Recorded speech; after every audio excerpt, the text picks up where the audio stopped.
Start, ladies and gentlemen.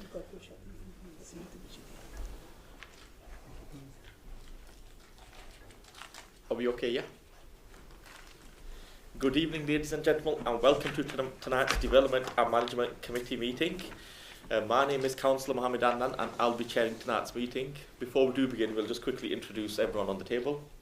Good evening, Neil Watson. I'm the Assistant Director for Planning, Building Control and Regulatory Services. Longest job title on the council. My name is Sarah Coburn-Price and I am Councillor for Poulsford and Coleridge. I'm Sutcliffe, Councillor for Horsfield and Woodside and Colne. Muhammad Aslam, Bradley Ward Councillor. David Witt, I'm a councillor for Ely and Court Ward. Bradley Bell, councillor for Vardy Ridge. Yasser Iqbal, Councillor for Bradfield, West and Ridley. Sajjad Ahmed, Councillor for Bradfield, State Clovelly. Councillor Fraz Ahmed for Walden and Whitefield. Thank you. Joanne Eccles, a Committee Administrator at Pendle Council. Thank you very much. Does any member have any interest he or she wishes to declare? No. That's fine, thank you. Could we please approve the minutes for the meeting which was held on the 19th of August? Yeah, I'll approve that. I'll have a second. Thank you very much.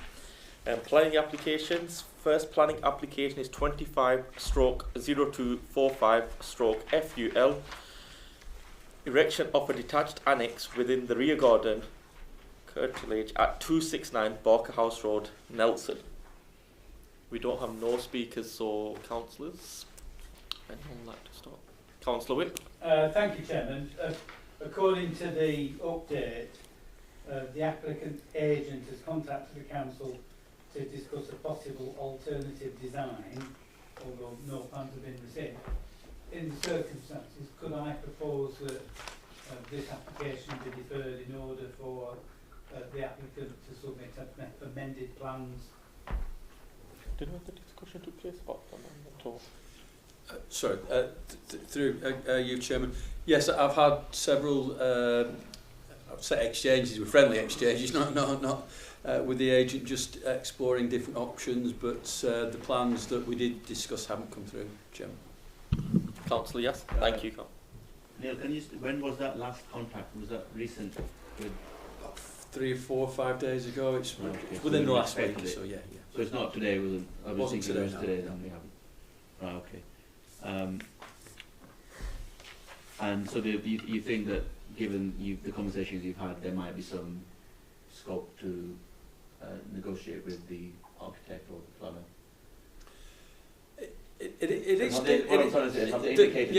There's a willingness to explore different options. I do think it's difficult because of you are facing neighbours. It's the wrong way around. You should be facing the back. For me, it will be a far easier and better design to incorporate an extension into the house. I think whatever you do, because we discussed an L shape, you're still looking at another neighbour's windows. I think it's difficult. In the circumstances, then, if you haven't received the plans or amended plans, and they are indicating a willingness to compromise or potentially file further drawings, Chair, I'm going to second Councillor Whip's motion. Thank you very much. Any other speakers? No. Let's move to the vote for adjournment then. Moved by Councillor Whip, Councillor by Deferment. Deferment, sorry. Deferment, sorry. Second by Councillor Yasser Iqbal. All those for? That's been done. Thank you very much. Second application is 25/0374/HHO. Erection of a single-storey rear extension at number 1 Bry Crescent in Nelson. We do have one speaker on this, please. Mariam Akhtar, please. Good evening, everyone. My name is Mariam Akhtar and I currently reside at number 1 Borough Crescent. I'd like to thank you for the opportunity to speak again at the committee meeting regarding the retrospective planning application for the property. I did speak at the last meeting on the 1st September. I just wanted to clarify that the extension was completed in August of 2021. The single-storey extension...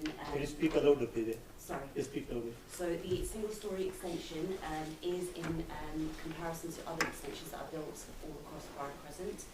It's in comparison to the other road extensions on the street, which suggests a clear precedent for road extensions in that area.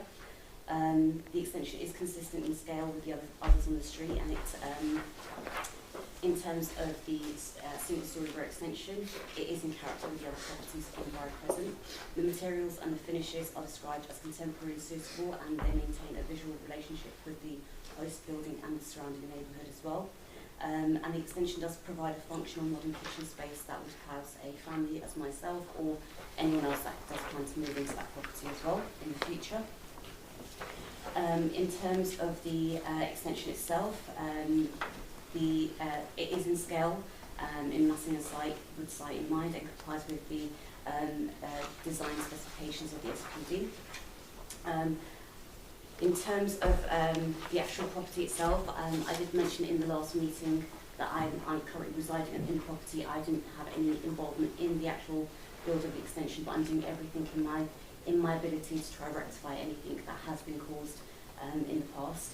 I am currently employed on a personal note. I am employed by the NHS, and in terms of my personal circumstances, as you may be aware, the NHS is currently going through a lot of changes with lots of cuts happening, about 50% of cuts that are going to be happening in the NHS. My job in particular is one of those jobs that are at risk of being slashed, unfortunately, and decisions are going to be made next month. So starting from October of 2025, we're going to be finding out who's going to be in a job or who isn't going to be in a job.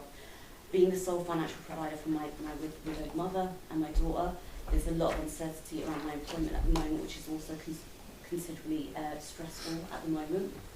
So the stress of losing my job while facing the possibility of having to undo work that was completed years ago is also really deeply distressing. I do understand the importance of planning policy, and I do understand that there have been certain things that have happened in the past. I respectfully ask the committee to consider the human impact. The extension of Number 1 Borough Crescent is not out of character for the area, and its approval would not set a precedent that hasn't already been established in the neighbouring properties. I hope that the committee will consider both the timeline and my personal circumstances and the hardship that this situation is causing. Thank you very much for your time. Thank you very much. Councillors? Councillor Copen-Price? So, very well. I'm going to sound really mean in that we can't really consider personal circumstances. It's not a thing, it's the building. And we all came and stood in your back garden, and it was a perfectly reasonable, as we've seen it often before, I'm not going to say bog standard, but perfectly reasonable extension.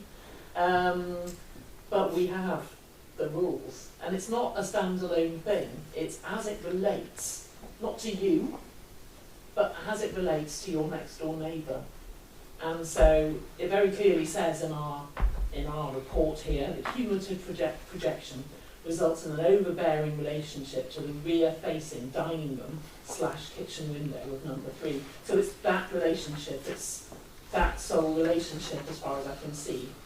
And it says that it overshadows a habitable room, and it's contrary to paragraph 127 of the NPPF, that's the national law, plus the Pendle rules, which is policy EMV2 of our local plan. And the actual conclusion says it's an unacceptable loss of natural light and outlook. And the thing is, it's not just you. I think possibly we're in this position a lot as a committee, and we often like the people that come and speak. But if we start to make decisions for you that deviate from the policy, then it affects the rest of the borough. So it affects the borough. So we represent Combe, and then somebody would come along, perhaps not in the unfortunate position that you're in, you didn't even build the extension, but somebody will come along, see that, and think, I can do the same. And that's the problem that we have. It's the precedent that affects everything else. We have to follow the National Planning Policy Framework, which is very clear, and we have to follow our own rules, otherwise our own rules are worth nothing. And then people can do anything, because they'll say, oh, your rules are worth nothing. So I'm afraid, I hope I've explained myself well, I would have to propose that we reject this application. Thank you, Councillor Barrow. Just a couple of points I wanted to raise. We used to previously, before COVID, used to own Seven Hill Place, which is the adjoining property to Number 1 Borough Crescent. And facing the utility room we had next door, and next door had a kitchen extension, and the kitchen extension, literally the window for the utility room was facing their kitchen extension. So I still couldn't fathom, I can understand the policy there as well. The second point I wanted to just to know, if there was fencing there, or a hedge, or ferns that were overgrown, what would be the difference in that, Neil? We have no control of that, but this is development as set out in section 55 of the Act, and you have to decide whether in this instance you should or shouldn't grant planning permission. So we have no control over hedges, but there isn't a hedge there, so you really can't compare with that. Okay. That's fine. Thank you. Thank you, Chairman. I'll start by saying a second what was moved by Councillor Sarah Coleman-Price. I agree with what Sarah said, actually. In isolation, the extension is reasonable. You don't look at it and think that there's any great issue. And we've sat around this table and looked at various different things in terms of design and massing and all sorts of things, and been horrified actually by some of them. And this is perfectly reasonable. It doesn't horrify me like some things have. But it is that relationship to the neighbours and to the other building, and that tunnelling effect, which I've spoken out about at this committee before. That tunnelling effect is so detrimental to people's lives when they're living in those properties. Reading the officer's report, what struck me most about the history of this property, application 200791HHL proposed a similar design and located extension, which was refused by the council. With no change in planning circumstances, it would be irrational to now approve what is effectively the same design. And so it baffles me that it was ever built with the fact that it was previously rejected. A very similar design was rejected. So it feels like an unfortunate position that this ever existed. And so I have to agree with what Sarah said and second that. Thank you. Chair, do we know when this structure was built? About 4 years ago, just under. So would the 4-year immunity rule not apply? We've served an enforcement notice within the time period. Within the time period. When was it? Can I just ask when that was? Do we know, or have the applicant? It was served in June. I'm sorry, I've got. I think it's in the report somewhere. Actually, I'm sure I've seen. But a building regs application 222, so it's well within the 4 years. Okay. That's a building regs application in 22. Does that indicate that that's when it started? Do we know, have we inquired, or have we checked with the applicant when it was actually, does it start from when the structure starts to be substantially complete? Right, okay, that's when it starts, not from when it commences. So that was, you said, 22 it was. I haven't got the exact dates, but I know there was a later building. The reason I ask is because I think that was one of the things that the previous committee, I can't remember if Councillor Farage remembers what we discussed, that's one of the things we grappled with. We weren't sure as to when it was built and whether it comes under the 4-year immunity rule or not. I'm not sure. Were you there, Councillor Farage? Yeah, I was there. Yeah, I can't remember. But it was a question that was related to Alex. I don't think he responded to that. Yeah.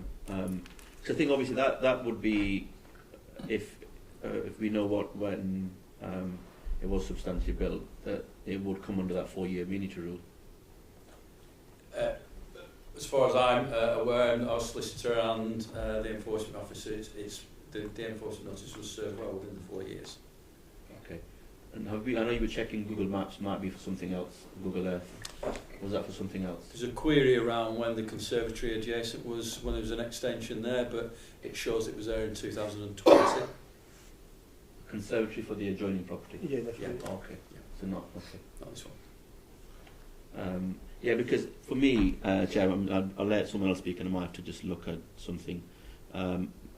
This was, I remember now from memory, that this was one of the things, Chairman, you might remember, we discussed at the previous committee, and I think that's something we need to just kind of iron out and see if it does come under the 4-year immunity rule. But putting that aside for 2 minutes, Chair, I think Councillor Faraz made an interesting point about, obviously it's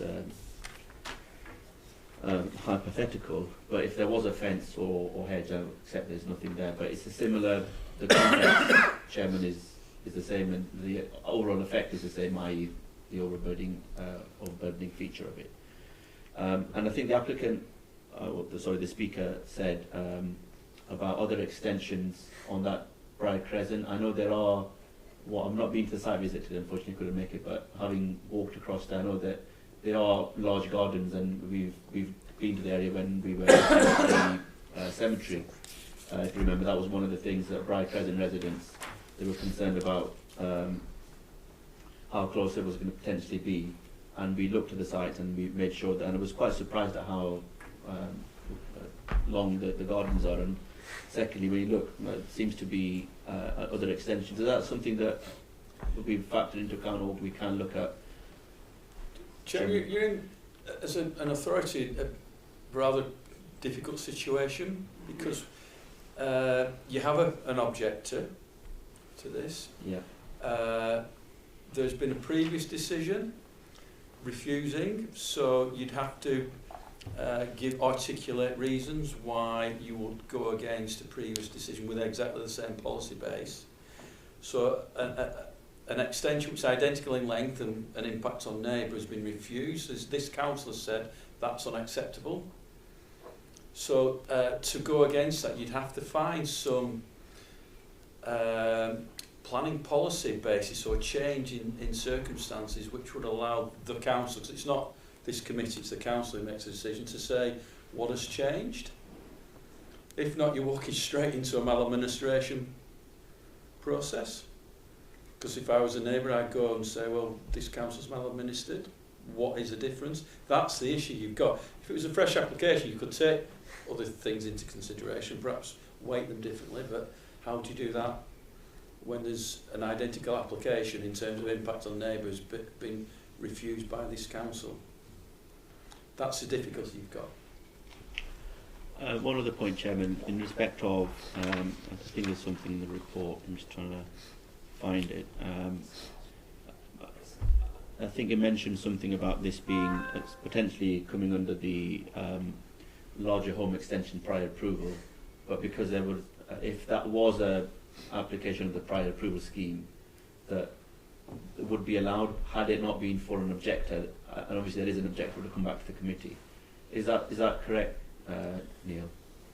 Chairman, what happens with larger home extensions, which is a permission under the General Committee Development Order, the council is not allowed to consider the impacts unless you get an objection, and it has to be from an immediate neighbour, it can't be from a town council, councillor or planning officer. But it has to be also prior approval. So you can't start something, so there's no option for them to go down a larger home extension because it's prior approval now. But if it had been in and there'd have been no objections, then it would have gone through under that process. And we have got an objection, haven't we? Yes, it's detailed. It's quite a long objection. Yes. Yeah. So, Neil, sorry, I'm just trying to fathom around this one. Only reason why is I'm just looking at the application. Let's just say, for example, the extension was already there, and someone put a conservatory there. How would have that looked? I'm going the other way around. No? Well, sorry, it would look as it would look with a conservatory there, wouldn't it? So, I'm not quite. Well, how would that? So, if someone was, let's just say there's no conservatory there now, for example, but if someone was to put a conservatory there and then after complain with regards to this extension, how would that work? The window, not the conservatory. Yeah. Well, it's even based on that window as well, though. Let's just say, for example. Well, it was. I can only answer that. That's a hypothetical one. I can only answer there was a conservatory there when this was built. That's the evidence we've got. It hasn't come along according to the. I wasn't there personally, but looking at the Google evidence, it was there in 2020. I'm sorry, just one more question. I know, sadly, the applicant had sadly passed away a number of years ago. But if the applicant has passed away, would it be the onus of the daughter or someone else to be responsible for this now, or the landowner? The landowner, which was the applicant, though. Doesn't matter. landowner and developer are always responsible, so the developer may well change, so the developer, but the landowner is responsible, and even if that changes hands 10 times, the 10th landowner is still responsible. Mm.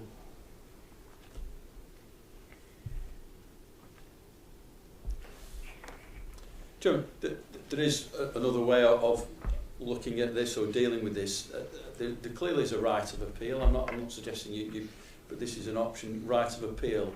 Put the enforcement notice into abeyance until that appeal processes, and then you get an independent view of the situation from a planning inspector.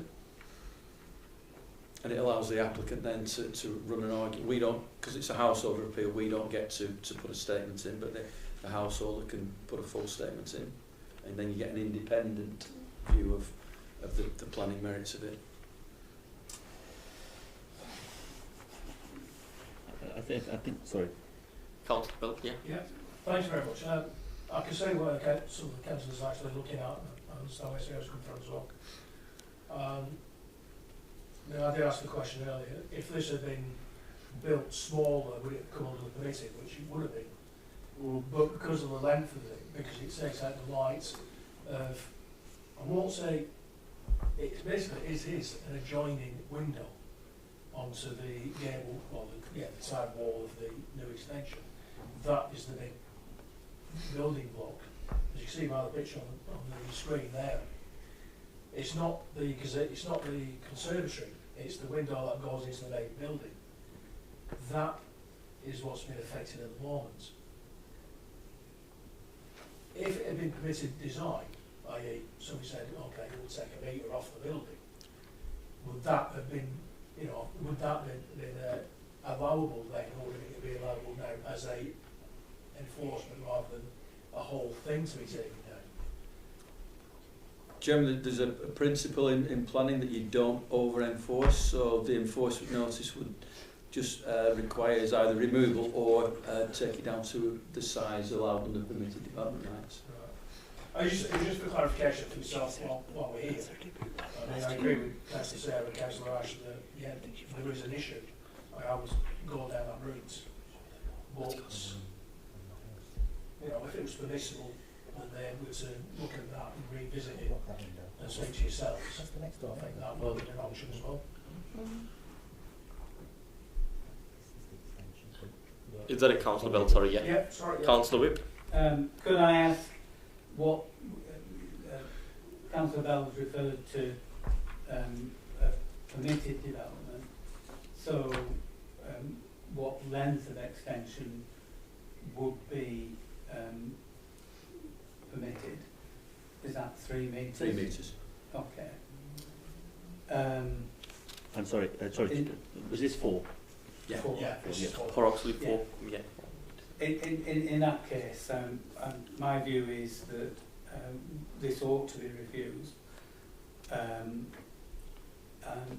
If it was changed to comply with the 3 metres, then it's a smaller extension, but nevertheless it's within the permitted rules.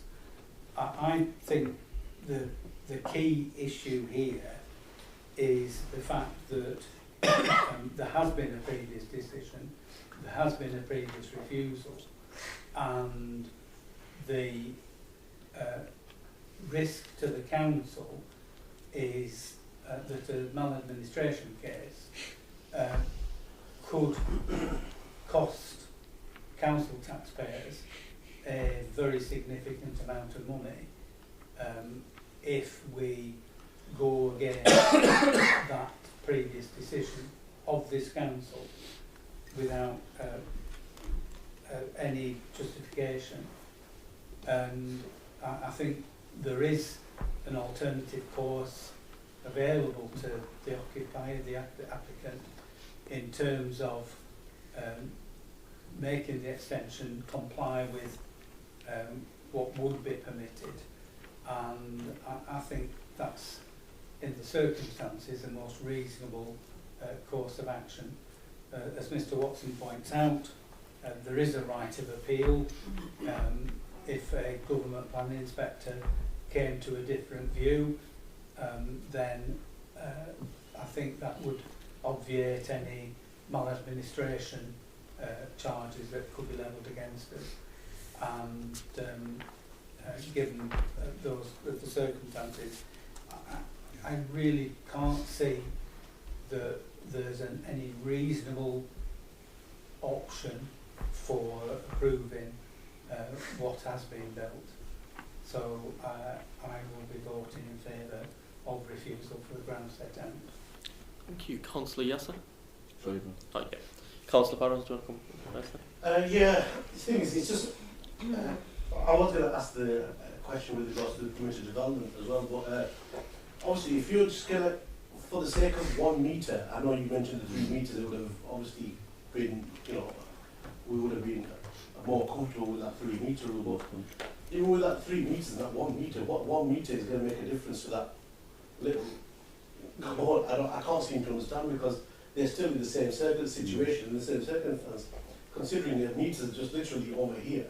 I just can't seem to fathom it. But, and then I'm come back to that same point with regards to the fencing that I mentioned earlier. If the fencing was slightly higher, or there was bushes there, or a fern there, it automatically blocked that whole area. So I want to move for approval, if that's okay, Chair. I'm happy to approve it based on that. If anyone wants to second that. But Chairman, just to be clear, that's what we will minute, and that's what, if we get challenged, that's what we would say, that there is we could put a bush there, and that would be that will make it acceptable. No, with all due respect, as well, you know, Neil, I've only just based. I was more to that incline as well, actually. But once after hearing what David just said there, for the sake of another metre, I can't justify that, because that 1 metre ain't going to make a difference over there at all. It's just basically going for that first pane of glass, and they're still in the same situation, so it won't make a difference. So based on that as well, I would want to go for the approval. I'm happy to go for the approval. Thank you, Barrows. Councillor Whip? Well, Chairman, I think Faraz, you know, argues that it should be approved as it stands. I don't think Faraz or any councillors that vote for this are going to be paying the very hefty costs of a maladministration case. You know, we are talking potentially tens of thousands of pounds, and that is not insignificant. And if councillors disregard the advice that Mr Watson has given you in terms of maladministration, then you are in breach of your fiduciary duty to the council taxpayers of this area. And given the options for an appeal, which may or may not be successful, I would urge councillors to think very, very carefully about how you vote on this issue. Thank you. Councillor Barrows wants to come Well, back. I appreciate it. I really do appreciate it, Councillor Whip. It's just that confusion between that 3 metres and that 1 metre. For the sake of that 1 metre, I just can't justify it, because, you know, I know it does sound very, how can I say it, very simple in terms of saying just putting a bush there or a fern there.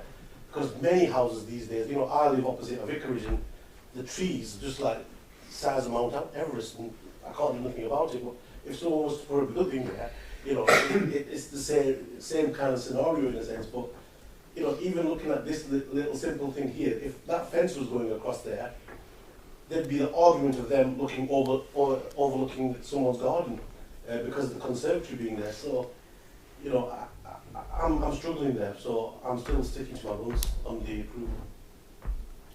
I think essentially what it is what we can see, which is physically there, the actual state of affairs that we're looking at, and the law, which is the planning law that we're here to implement, and a whole load of hypotheticals. I mean, I would love to have a fern. I collect ferns, I've got a fernery. I would love to have a fern that's 15 feet tall, but I don't think any fern comes that tall. we have to, it is our actual duty to apply the MPPF. I might agree with you and say that 1 metre less, perhaps if we stood with a light monitor in the dining room of the adjacent house, might make a small difference. It might be small. But that isn't our concern. Our concern is saying 3 metres is allowed, and right across the borough, that is so, and 4 metres isn't allowed. And it's a very sad situation that we're in this position, that this lady's in this position. We all feel for her. It's a sad situation, but it's the situation that we must now make a decision on. Yeah. No, I totally. Sorry. Let me bring Councillor Whip first. Councillor Whip. Well, Chairman, Councillor Coleman Price refers to the planning position, but I'm referring to the maladministration issue, because an application for an extension on this footprint was previously refused by this council. There is no material difference between what was refused a few years ago. There are no policy changes that would come to a different decision, and therefore it is unreasonable and indeed maladministration for us to come to a different view than we did previously. And I will repeat what I said about councillors having a fiduciary duty. And if we had a legal officer present, I would be questioning the legal officer as to the responsibilities and the risks in terms of councillors ignoring that fiduciary financial duty to the residents of this borough. Just, look it up, Google it. You do not want to be in that position. Thank you, Councillor Barretts. You know, I totally respect you. I totally respect where Councillor Sarah Coleman Price is coming from as well. It's just, I've not even brought emotions into this. I'm not even looking at the emotion side of things because I've not even had a conversation with regards to this, and I'm just more focused on looking at the simplicity of the way Councillor Whip mentioned it earlier, the 3 metre rule and the 1 metre rule, and obviously Sarah's mentioned that also. I just still can't, it just doesn't justify, and I can't still justify that point of view. Just from that as well, obviously we're here to represent our residents, even though that's not my particular ward. I'm still here and I still happily represent the people of Pendle, and I just still feel that, I just don't want to change from my guns and sticking to the approval. Councillor Yasser, then Councillor Whip. I think Councillor Whip was first, Chair. I'm happy for. Councillor Whip. If you're talking about representing residents, you are representing the residents of the whole of the borough. That's right. And by approving this, you are putting them at risk of tens of thousands of pounds in costs for maladministration. That is wrong, and it is an abrogation of your fiduciary duty to the whole of the residents. So, I don't want to carry on repeating myself, but there is an appeal process. Let it go through the appeal process. There is an alternative to the current as-built extension, which would reduce it by 1 metre, which would make it compliant, and there would be no risk of maladministration costs against this authority.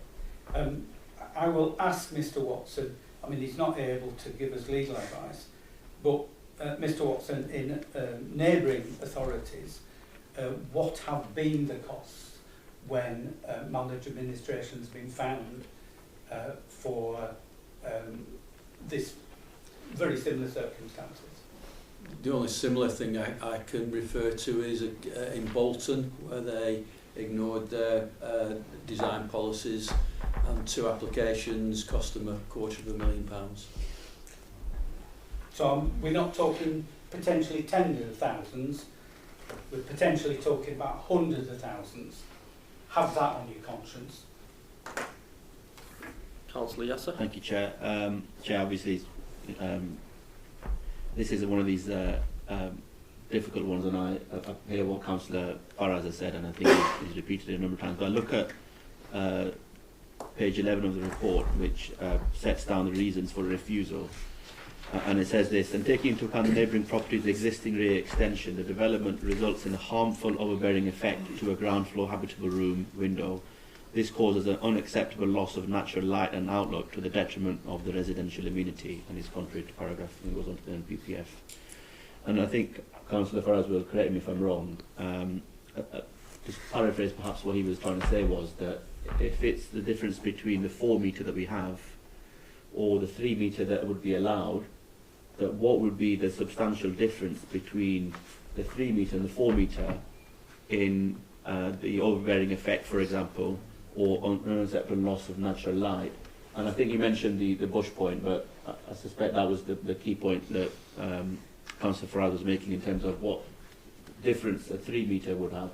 That would be allowed, whereas a 4 metre to that window, as you've said, as I've said, I've not been to the site visit, but I'm trying to look on Google Maps and just trying to see what the context is. But Chair, I hear what all of the comments are from Councillor Whip and everyone else. I'll be supporting this application for approval. Councillor Bell. Thank you, Chair. I'm actually going through for the original application, which was put in, surrendered on the November 2020. December 2021 was when Pendle Borough Council refused, on the same grounds that's been mentioned today, that because of the boundary wall, the result in an unacceptable neighbouring amenity issue, which is contrary to paragraph 127F of the framework and policy. The issue now is if we turn round and overturn that application, I don't think it would just be this one that we'd be liable for. I think that any planning application that's been refused could then turn around and argue, oh, if that's been overturned, you can overturn mine. I think it would be more than just one case. I think we would be opening ourselves up to many more previous judgments that this council has made. And I think that would probably be cost us more than the 250,000 that was mentioned. I think we've got to be very careful here.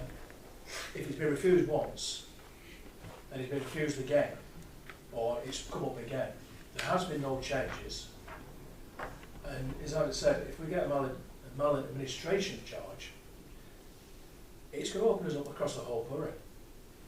Because I know the can turn around and say, you know, somebody's turning around and say, I've had a dormer fitted, I've had to take it out. Well, hang on, you've changed your mind there, I want to put one in. Then we can end up with costs of replacing. I think we've got to be very careful. I understand why this has been done. I understand the lady in question why she wants it done. But I think we have to have the heart of the interests of not just the whole borough, but the council, and like we said, the fiscal responsibility we've got. This could cost a lot of money that we can't afford to be losing, because it's just classed as waste. I will agree with what's been mentioned. We've got to refuse this, because it's been refused once before. If the lady in question wanted to come up and say, right, reduce it down to committee, by me that's fine. But we cannot overrule that original judgment from this council. Councillor Whip, yeah. Should this amendment be successful, I give notice of a further amendment. Thank you. Any other speakers? Shall we take a vote on the amendment, which was moved by Councillor Faraz Ahmed and second by Councillor Sajjad? All those for the approval?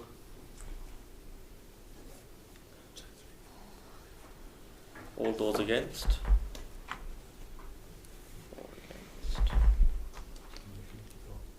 So, would you like to move that?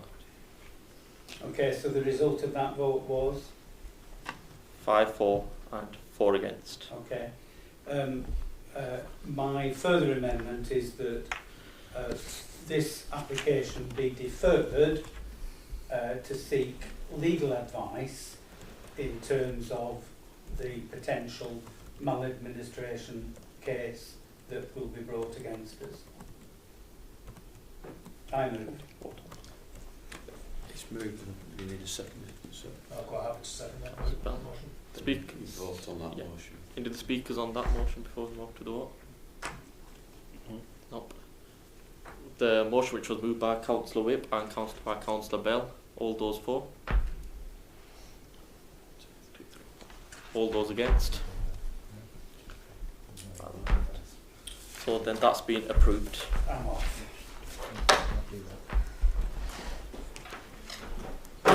This is absolutely disgraceful. I think you should stay for the next item. No, I'm sorry, but you I know, completely agree with you the can sentiment, throw David, hundreds of completely. thousands of pounds away. That's a disgrace. Third planning application is 25/0464/HHO. Erection of dormer to front and rear roof slopes at 3 Spring Street in Nelson. We have got 2 speakers down, but I do believe you just want to comment if well, need be, reply to any questions. Okay. Councillor Corbyn Price? I mean, Not absolutely, Councillor what's Corbyn that? Price, sorry. Councillor Sutcliffe. But I will. I was just looking directly at you then, sorry. Councillor Sutcliffe? I certainly haven't changed my name. Thank you, Chairman. When we arrived at this site, I know these streets, not well, but I know these streets, and know the rough layouts, and they are significant in their layouts, significant in the way that the landscape sits, there's significant in the way that the mills sit at the bottom of the street. They're significant, but they're significant to me as well. In a strange way, I watched a YouTube video just 2 weeks ago that featured a lady that worked in those mills in 1983, I think it was, and it was her last day working in, I believe, that mill at the bottom of the street. And what struck me when I watched that video was the layout of the streets. They've not changed. You knew exactly where they were. You looked at the streets, you recognised them as being, and I didn't know where the video was set until I started So you watching went it. there? Well, no, until I started watching the video, Oh, right. and I recognised it straight away. Now, the reason I recognised it straight away is because it hasn't changed, and that's fundamentally important. It hasn't changed. So it looks uniform, it sits with those terrace rows, it sits with that quite overbearing, actually, mill at the bottom of the street that dominates that landscape. And I think that it's really important that we protect that landscape as much as we possibly can. If we introduce a sizable dormer, as the application is for, to that front roof slope, it will significantly impact on the character of that street. It will significantly change it for the worse. And in my eyes, we won't be looking at YouTube videos and saying, look, it looks exactly the same. What a wonderful setting that it is. What a historic setting that was created, that's been protected. I believe it's a conservation area that's there as well, in the Whitefield Conservation Area. We must protect that, therefore I move refusal. Councillor Corbyn Price? I went to overview and scrutiny, sort of by accident, because poor David Gillier has a chest infection. So I went along and there was a discussion there by Ruby, a councillor I really respect and like personally. And she said, you're going to development management this week. I said, yes, it's these Nelson applications that we keep getting for overbearing extensions and great big dormers. She said, well, I'm very surprised. I'm very surprised. She said, Pendle Council, you can ask Lynn, so Pendle Council has rules. I don't understand why it is. She said, really perplexed. I don't understand why it is. We keep getting these applications that are contrary to our rules. Why do we keep getting these applications if Pendle Council has rules? And I said, yes. Now, we don't really get these applications in Cone. So I think what we can extrapolate from that is The reason we get these applications that are contrary to Pendle's rules and contrary to the NPPF are because they keep being passed. So if I was an agent or an architect, I would look at what has happened in the past. There's a humongous dormer just round the corner that every single time I see it was passed in this room makes me shudder in the conservation area. And there's an evens chance that it will be passed, which is why the applications keep coming. We had one in Cone that was a retrospective, didn't we, on Notts Lane. We saw it. It's contrary to our rules. We reported it to enforcement. Admittedly, it had to go to court. It went to appeal. But it has now been removed. We haven't had any more. We haven't had any more because we've turned them down. And I think that this is the lesson. We sit here every month. We have applications that are not compliant. It isn't Pendle Council's fault. This application would totally spoil this street. It would totally spoil it. I've taken pictures of the roof line, and there's a rhythm. There's a rhythm even in the chimneys as it goes downhill to this mill. This would stop that rhythm. It is totally contrary to the conservation area. I know I always read from the report, so I shan't disappoint you. It's an intact roofscape on both sides of the street, with chimneys and an unbroken roofscape down towards the stone mill, which frames the street scene. It really does. It's like a Hovis advert.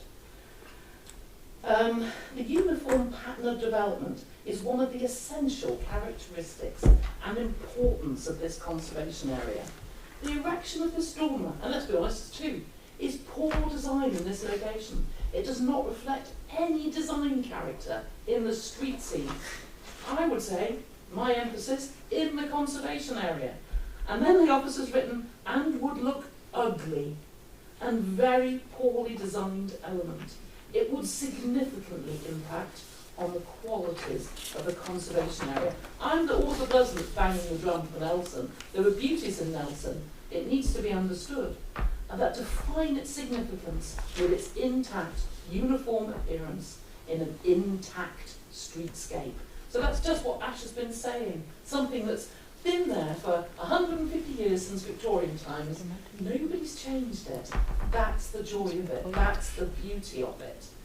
And now, there's a big threat to it. Whilst the harm to the conservation area is less than significant, on the less than significant scale, it is high. The benefits of the dormer are just private benefits. The public benefit would be small, i.e., long term, that street would be ruined, but a builder would have a small amount of work. So the conclusion is that it should be refused for unacceptable harm to the designated heritage assets. To me, it is so obvious. We recently had an applicant who did something in Cone, I don't think it was that Notts Lane one, and he said it'd pass in Nelson. We must be even. We must be even as Pendle. We must apply the actual rules. And if the rules were applied, do you know what? You'd stop getting these applications because they would never, ever pass. I was able to tell Ruby this, and she was quite surprised because she'd not actually seen it that way round. She was just genuinely surprised. She thought all the committees had this happen. So I'm trying begging of you now to do the right thing for this conservation area and not spoil it. This dormer would demonstrably, just look at the picture, it would demonstrably spoil this beautiful Victorian street that has been recognised as a national conservation area. Please don't pass it. So I move refusal. Thank you. Second refusal. Councillor Bill. Thank you. I'm actually just going through the notes or the notices that have been surrendered into the planning portal. And I'm just reading the environmental report, the heritage statement, and I presume this has been done by the applicant that's been doing this. Because I am reading it and it is quite biased to say, well actually in the area there is other dormers and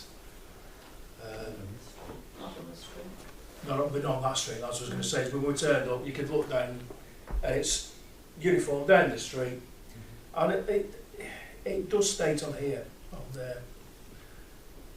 It says it's the Whitefield Conservation Area is designated its historical significance linked to the textile industry and its uniform architectural style. And so they actually say it sounds like it is part of the Appraisal. appraisal, yeah, for the conservation area, but it's uniform. And these aren't discrete dormers. A discrete dormer is just the window size, single window with a bit of a roof, and it's about 1.5 metres wide, if I remember rightly. But these are going to take up the whole width of the building, not just at the back where it's on sea, but on the front, which is going to have, to me, would have a major visual impact. If you have a look at the bottom of the street or the top of the street, you're looking up and you see this big square lump sticking out. Because it's in the conservation area, because it's going to detract from the rest of the properties in that street, I will also agree and say, from them grounds, I would refuse, because it's out of keeping of what we are in the conservation area. Thank you, Councillor Farras. Just a quick one to Neil, please. Neil, since obviously it's been a couple of decades now since conservation area has been set up. 2003 was the public inquiry with the Secretary of State designated, yeah. Yeah, so has there been any applications for dormers in that particular area since? There was a couple down Lomache Road, because you do have the small single dormers, as Councillor Bell was saying, that the smaller ones.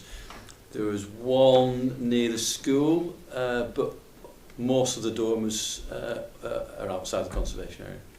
Okay. They've been approved. Any other speakers? Nope. So as set out for refusal, all those for refusal? And all those against refusal? So that's been refused. Thank you very much. That's the end of tonight's meeting.